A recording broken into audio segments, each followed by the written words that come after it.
vanotia ndina chandinogona ngoma ndinorota nyangwe ndakarara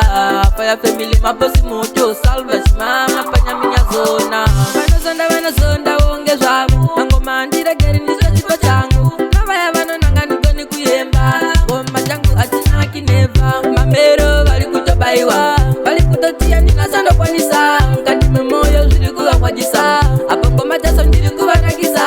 mamero ari kutobaiwa vari kutotia ndina chandokwanisa mukati memoyo zviri kuvakwajisa apo ngoma chaso ndiri kuvadaisa ngole ndinoda kuvabikira mangoma vese vatembe ndinorimba ngoma kumba kwangu ndakabawa kuno mutambo ende hapana wani unovala musambo handichandisi zviya zvekukaroi nondizonda wese muroi ndakabawa namukoma manuza chipo chemangoma isu hatimboruza mamero vari kutobaiwa vari kutotia ndina chandokwanisa mukati memoyo zviri kuvakwajisa apo ngoma chaso ndiri kuvanakisa